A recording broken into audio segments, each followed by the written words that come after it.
हरे कृष्णा। श्रीमद् भगवद गीता अध्याय 1 कुरुक्षेत्र के युद्ध स्थल में सैन्य निरीक्षण।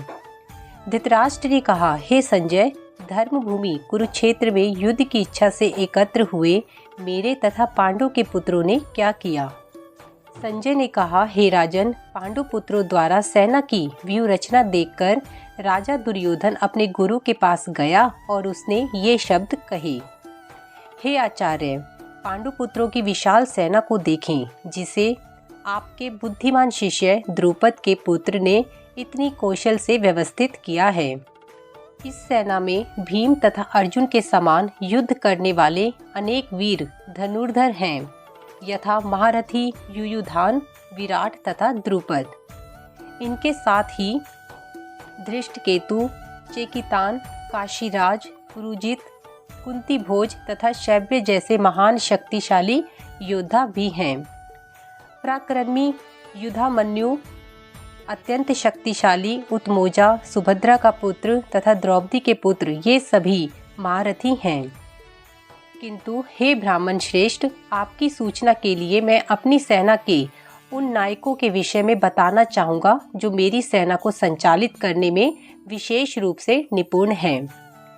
मेरी सेना में स्वयं आप, भीष्म, कर्ण, कृपाचार्य, अश्वत्थामा, विकर्ण तथा सोमदत्त का पुत्र भूरिश्रवा आदि हैं, जो युद्ध में सदैव विजयी रहे हैं। ऐसे अनेक वीर भी हैं जो मेरे लिए अपना जीवन त्याग करने के लिए उद्यत हैं। वे विविध प्रकार के हथियारों से सुसज्जित हैं और युद्ध विद्या में निपुण हैं। हमारी शक्ति असीमित है और अब हम सब पितामह द्वारा भली भांति संरक्षित है, जबकि पांडवों की शक्ति भीम द्वारा भली भांति संरक्षित होकर भी सीमित है। अतएव सैन्य व्यूह में अपने अपने मोर्चों पर खड़े रहकर आप सभी भीष्म पितामह को पूरी सहायता दें। तब कुरुवंश के वयोवृद्ध परम प्रतापी एवं वृद्ध पितामह ने सिंह गर्जना की सी ध्वनि करने वाले अपने शंख को उच्च स्वर से बजाया, जिससे दुर्योधन को हर्ष हुआ। तत्पश्चात शंख, नगाड़े, विगुल, तुरही तथा सिंह सहसा एक साथ बज उठे। वह संवेद स्वर अत्यंत कोलाहलपूर्ण था। दूसरी ओर से श्वेत घोड़ों पर खींचे जाने वाले विशाल रथ पर आसीन कृष्ण तथा अर्जुन ने अपने अपने दिव्य शंख बजाए। भगवान कृष्ण ने अपना पांचजन्य शंख बजाया, अर्जुन ने देवदत्त शंख तथा अति भोजी एवं अति मानवीय कार्य करने वाले भीम ने पौंड्र नामक भयंकर शंख बजाया। हे राजन, कुंती पुत्र राजा युधिष्ठिर ने अपना अनंत विजय नामक शंख बजाया तथा नकुल और सहदेव ने सुघोष एवं मणि पुष्पक शंख बजाए। महान धनुर्धर काशीराज, परम योद्धा शिखंडी, धृष्टद्युम्न, विराट, अजय, सात्विक, द्रुपद, द्रौपदी के पुत्र तथा सुभद्रा के महापुत्र आदि सबों ने अपने अपने शंख बजाए। इन विभिन्न शंखों की ध्वनि कोलाहलपूर्ण बन गई, जो आकाश तथा पृथ्वी को शब्दायमान करती हुई धृतराष्ट्र के पुत्रों के हृदय को विदीर्ण करने लगी। उस समय हनुमान से अंकित ध्वजा लगे रथ पर आसीन पांडु पुत्र अर्जुन अपना धनुष उठाकर तीर चलाने के लिए उद्यत हुआ। हे राजन, धृतराष्ट्र के पुत्रों को व्यूह में खड़ा देखकर अर्जुन ने श्री कृष्ण से ये वचन कहे।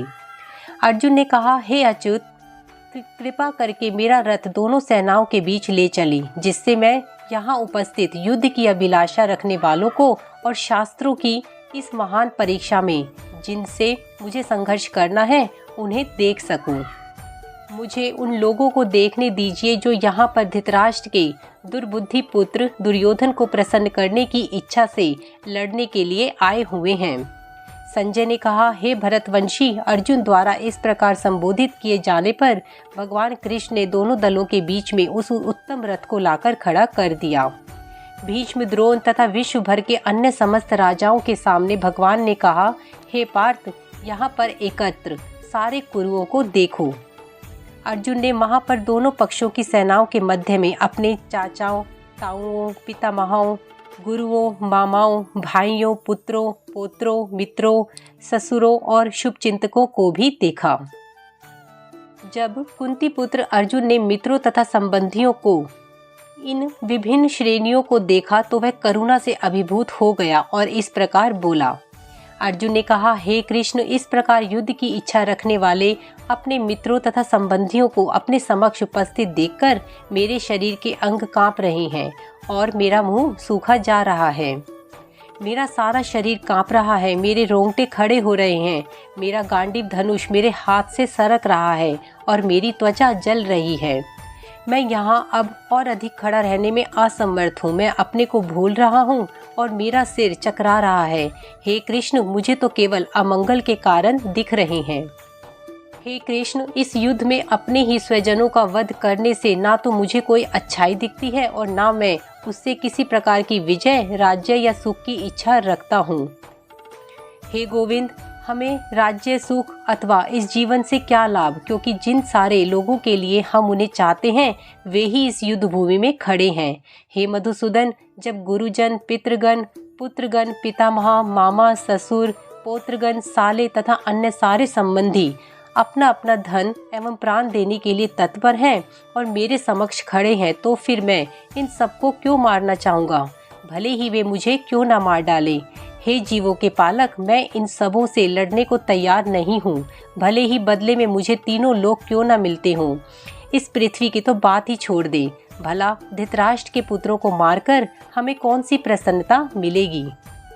यदि हम ऐसे दुष्टों का वध करते हैं तो हम पर पाप चढ़ेगा, अतः यह उचित नहीं होगा कि हम धृतराष्ट्र के पुत्रों तथा उनके मित्रों का वध करें।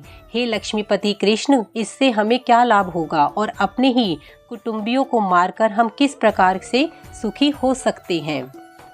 हे जनार्दन, यद्यपि लोभ से अभिभूत चित्त वाले ये लोग अपने परिवार को मारने या अपने मित्रों से द्रोह करने में कोई दोष नहीं देखते, किंतु हम लोग जो परिवार के लिए विनिष्ट करने में अपराध देख सकते हैं, ऐसे पाप कर्मों में क्यों प्रवृत्त हों।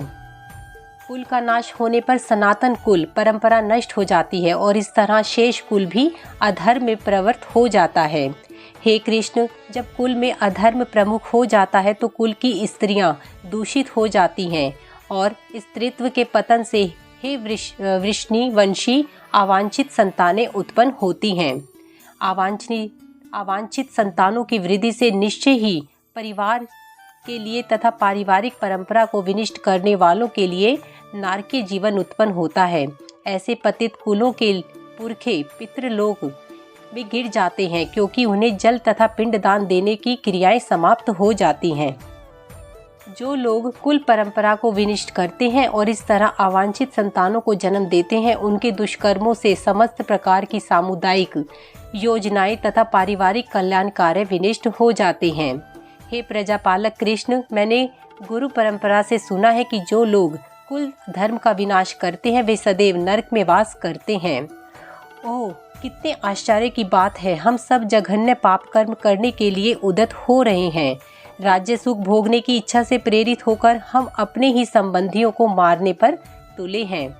यदि शस्त्रधारी धृतराष्ट्र के पुत्र मुझ निहत्थे तथा रणभूमि में प्रतिरोध न करने वाले को मारें तो यह मेरे लिए श्रेयस्कर होगा। संजय ने कहा, युद्ध भूमि में इस प्रकार कह रहे अर्जुन ने अपना धनुष तथा बाण एक ओर रख दिया और शोक संतप्त चित्त से रथ के आसन पर बैठ गया। इस प्रकार भगवद गीता का प्रथम अध्याय समाप्त हुआ। हरे